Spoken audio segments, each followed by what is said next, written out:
ઝાલોદમાં જેટકો કંપનીના 66 કેવી ટાવરની કામગીરી સામે ખેડૂતોનો ઉગ્ર વિરોધ. પોલીસ બંદોબસ્ત વચ્ચે કામગીરી કરાઈ. આ 13/8/2026 રવિવારના રોજ બપોર 3 કલાક સુધીમાં ઝાલોદમાં કિસાન સૂર્યોદય યોજના હેઠળ હાથ ધરવામાં આવેલા જેટકો કંપનીની કામગીરી વિવાદમાં સર્પાઈ છે. ઝાલોદ તાલુકાના એક ખેડૂતની ખાનગી માલિકની સબરી આશ્રમ પાસે જમીનમાં પૂર્વ મંજૂરી વગર 66 કેવી લાઇનનો ટાવર ઊભો કરવાની તજવીજ હાથ ધરવામાં આવતા જમીન માલિક અને અધિકારીઓ વચ્ચે ઘર્ષણની સ્થિતિ પણ સર્જાઈ હતી. પોલીસ કાફલાની હાજરીમાં કામગીરી શરૂ કરાતા મામલો વધુ ગરમાયો હતો.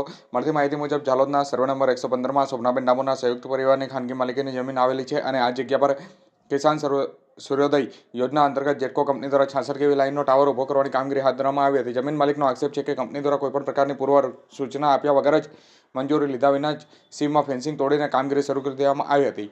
જોકે જમીન માલિક ખેડૂત ખાતેદાર શોભનાબેન ડામોરે રોષ વ્યક્ત કરતા જણાવ્યું હતું કે કંપનીના માણસોએ અમારી પૂર્વ મંજૂરી લીધા વિના જ ખેતરમાં ફેન્સિંગ તોડી નાખી અને અંદર પ્રવેશ કર્યો હતો. આ કામગીરીથી અમારી કિંમતી જમીનને નુકસાન થઈ રહ્યું છે અને વળી વિરોધ કરવા છતાં પોલીસ દ્વારા અમારી સાથે ગેરવર્તણૂક કરવામાં આવી રહી છે. ત્યારે બીજી તરફ જેટકો કંપનીના અધિકારી A.H.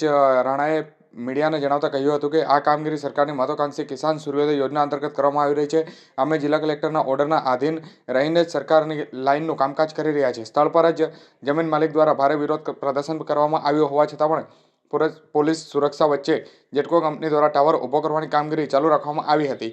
સરકારી યોજના અને ખાનગી મિલકતના હકો વચ્ચે સર્જાયેલા આ જંગે પંથકમાં ચર્ચા જગાવી હતી. હું શોભનાબેન ગલાભાઈ ડામોર. અમારું આજે અહીંયા ઊભી છું 115 સિટી સર્વે નંબરનું ખેતર છે.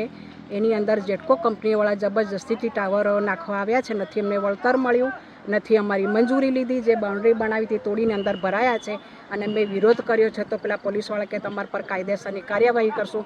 કલેક્ટરનો ઓર્ડર છે. ભાઈ આ અમારી ખાનગી પ્રોપર્ટી છે. અમારે કોને આલવીને કોને નહીં આલવીને જે પણ યોજના તમે બનાવતા હોય તો મારે એકલીએ થોડી ફોલો કરવાની હોય. પૈસા કોઈ વળતર આપ્યું નથી. જબરજસ્તીથી ધાક ધમકી આપીને પોલીસવાળા ભરાઈ રહ્યા છે અંદર. એટલે મારે જમીન આપી જ નથી ને આ ટાવર અહીંથી કાઢો.